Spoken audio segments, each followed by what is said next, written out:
What's up, guys? We're doing a review on the Hornhead Predator by Neca. This is part of Series 18. There's 3 figures that were released in this wave. The Hornhead Predator gets his own unique box art with his face right there. And even pictures of him on the back right there with his whole clan.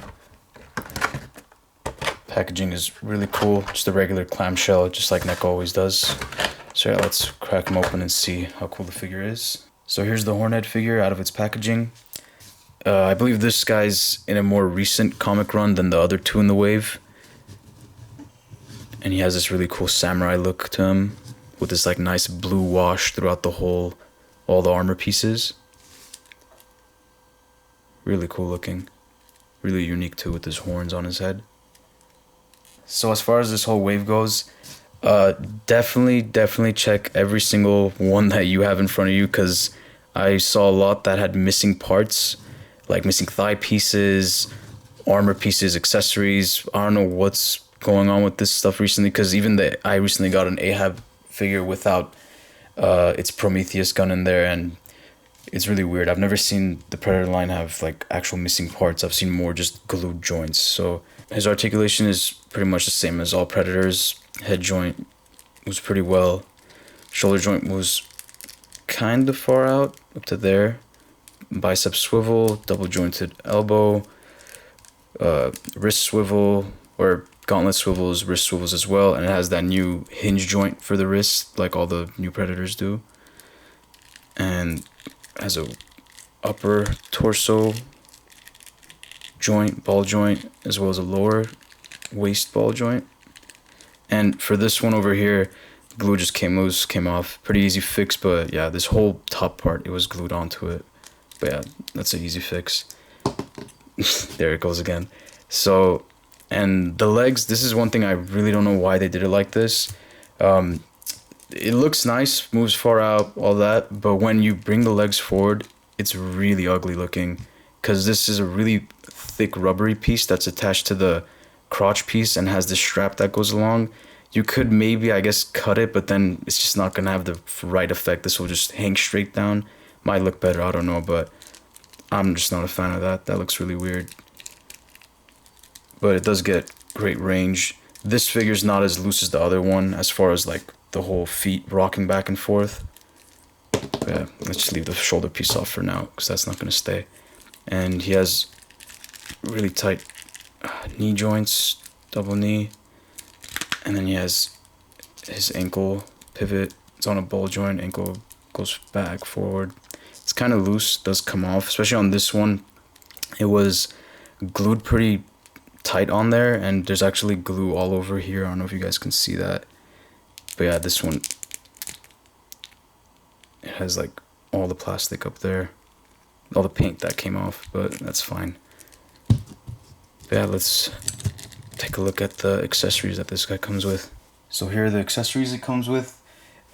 He has these plug-in wrist blades. His don't come out like the other like traditional Predators, as well as this nice huge samurai sword looking thing, more like a machete actually. Really cool. And then his helmet, and then just like the Machiko figure, it's all painted on the inside as well. It's pretty cool. Yeah, we'll get these on the figure right now, show you guys what it looks like. So here he is with all his accessories, looking pretty cool. I'm not the biggest fan of the mask. The design in the comic looks great. It's just, I feel like it's too big on him, because it's like a full actual sculpt underneath. With the Ahab, it kind of works, because he has like the whole broken like side of his jaw, so it fits on better, but it seems a little big. Let me take this off, show you guys a nice little side view and everything. And I don't have it fully on there necessarily, because the way they sculpted it right here, the horns are really in the way. There's not enough space here for this piece, so when you put it on, it's like mine's already has paint rub all over it, so you won't even see how it's like hooking onto it. It won't even let it go down.